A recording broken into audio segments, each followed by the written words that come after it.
Assalamualaikum warahmatullahi wabarakatuh. Baiklah, saya Subra Pratama Putra akan menjelaskan bagian dari konsep sehat berdasarkan dimensi emosi, intelektual, sosial, fisik, dan spiritual. Secara umum, kesehatan diartikan sebagai suatu kondisi atau keadaan seseorang dari segi semua aspek. Seseorang dikatakan sehat apabila ia memiliki tubuh jasmani yang sehat, tidak berpenyakit, gizi yang baik, rohaninya yang tenang, dan tidak gelisah.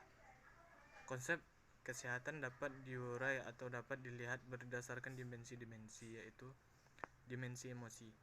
Dimensi emosi yaitu melihat bagaimana seseorang bereaksi dilihat dari emosinya, seperti menangis, sedih, bahagia, depresi, atau optimis. Dimensi intelektual yaitu melihat bagaimana seseorang berpikir dilihat dari nilai wawasannya, pemahamannya, alasannya, logika dan pertimbangannya.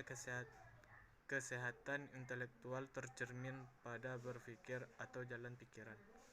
Dimensi sosial yaitu melihat bagaimana tingkah laku manusia dalam kelompok sosial, keluarga, dan sesama lainnya, serta penerimaan norma sosial dan pengendalian tingkah laku.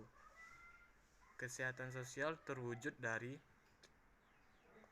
kemampuan seseorang dalam membuat dan mempertahankan hubungan dengan orang lain, perilaku kehidupan dalam masyarakat, kemampuan seseorang dalam memelihara dan memajukan kehidupan pribadi dan keluarganya sehingga memungkinkan bekerja, beristirahat, dan menikmati hiburan pada waktunya.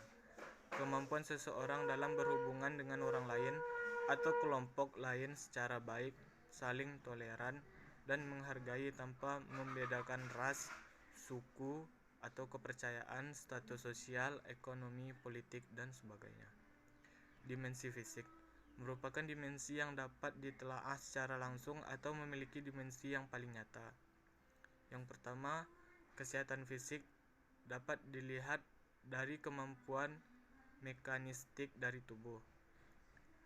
Kesehatan fisik terwujud apabila seseorang tidak merasa dan mengeluh sakit atau tidak adanya keluhan dan memang secara objektif tidak tampak sakit. Kesehatan fisik terjadi apabila semua organ tubuh berfungsi normal atau tidak mengalami gangguan. Sehat jasmani merupakan komponen penting dalam arti sehat seutuhnya, berupa sosok manusia yang berpenampilan kulit bersih, mata bersinar, rambut tersisir rapi, berpakaian rapi, berotot, tidak gemuk, nafas tidak bau. Secara makan baik, tidur nyenyak, gesit, dan seluruh fungsi fisiologi tubuh berjalan normal. Dimensi spiritual dilihat dari kepercayaan dan perkembangan. Dimensi spiritual dilihat dari kepercayaan dan praktek keagamaan. Kesehatan spiritual dapat dilihat dari kemampuan seseorang dalam mencapai kedamaian hati. Spiritual sehat tercermin dari secara seseorang dalam mengekspresikan rasa syukur, pujian, kepercayaan, dan sebagainya. Dengan perkataan lain, sehat spiritual adalah keadaan di mana seseorang menjalankan ibadah dan semua aturan-aturan agama yang dianutnya. Sekian, terima kasih.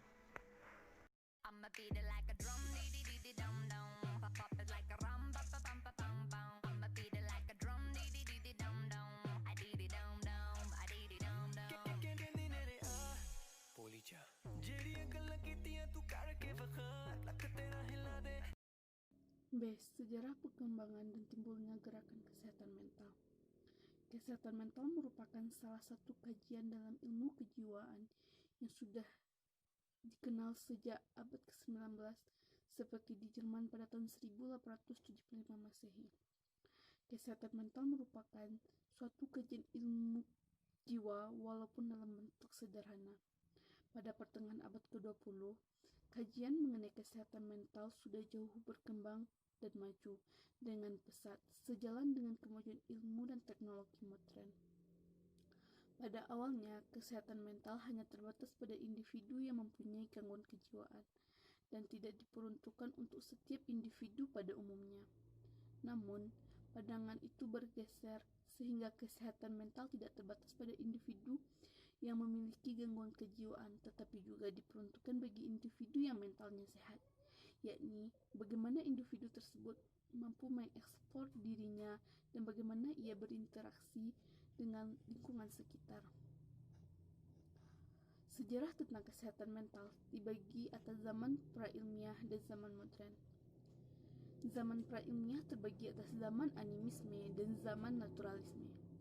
Zaman animisme yakni kepercayaan mengenai jiwa yang dikuasai oleh roh-roh atau dewa-dewa.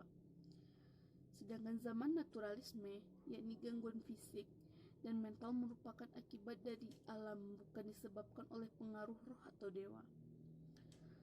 Pada zaman modern, pergeseran faham animisme atau irasional dan tradisional ke arah sikap dan pengobatan yang lebih irasional atau lebih ilmiah. Pengobatan ilmiah terhadap gangguan mental terjadi saat berkembangnya psikologi abnormal dan psikiatri di Amerika.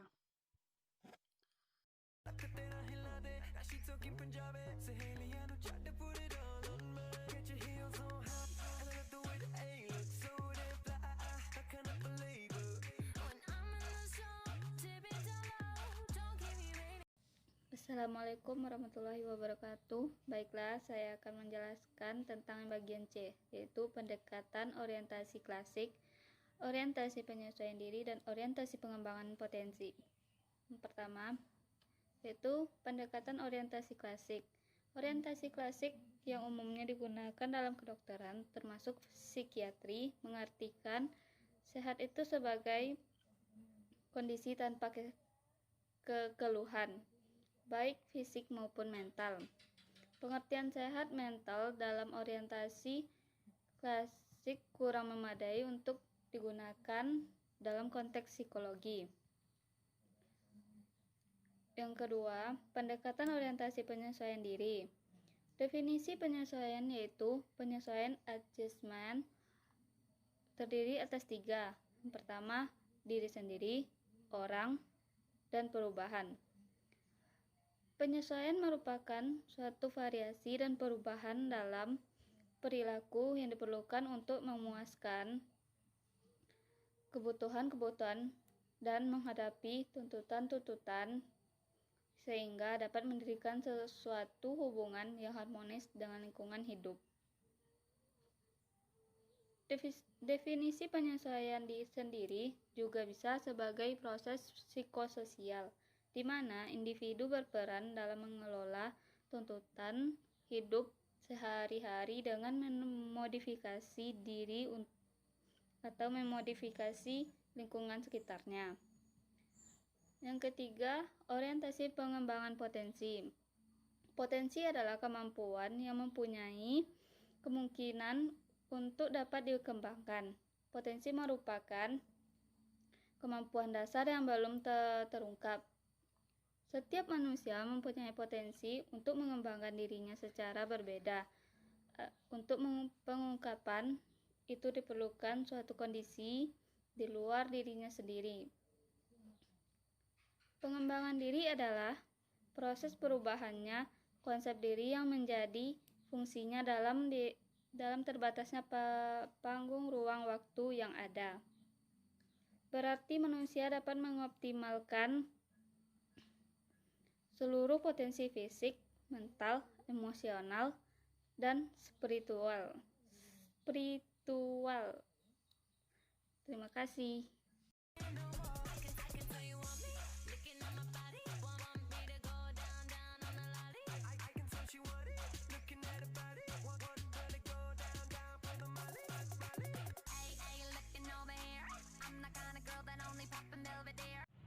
Baiklah, saya akan menjelaskan tentang D. Pandangan Islam tentang kesehatan mental.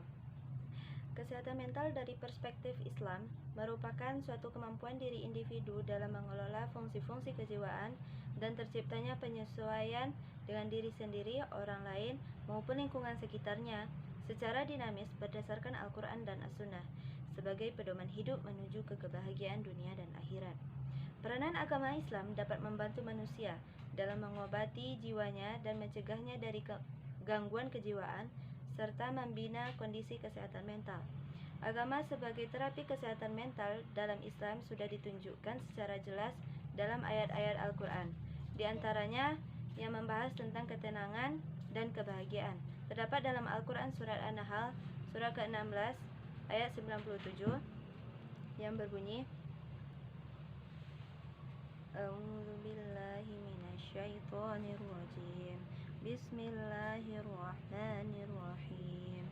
Ma 'amila shalihan min dzakarin aw untha wa huwa mu'minun falanuhyiyannahu hayatan thayyibah wa lanajziyannahum ajrahum bi ahsani ma kanu ya'malun. Yang artinya, barang siapa yang mengerjakan amal soleh, baik laki-laki maupun perempuan dalam keadaan beriman, maka sesungguhnya akan kami berikan kepadanya kehidupan yang baik, dan sesungguhnya akan kami beri balasan kepada mereka dengan pahala yang lebih baik dari apa yang telah mereka kerjakan. Ditekankan dalam ayat ini bahwa laki-laki dan perempuan dalam Islam mendapat pahala yang sama dan bahwa amal soleh harus disertai iman. Terima kasih. Hanya itu yang dapat kami sampaikan, terlebih dan terkurang kami banyak-banyak minta maaf. Kami sudahi dengan wassalamualaikum warahmatullahi wabarakatuh.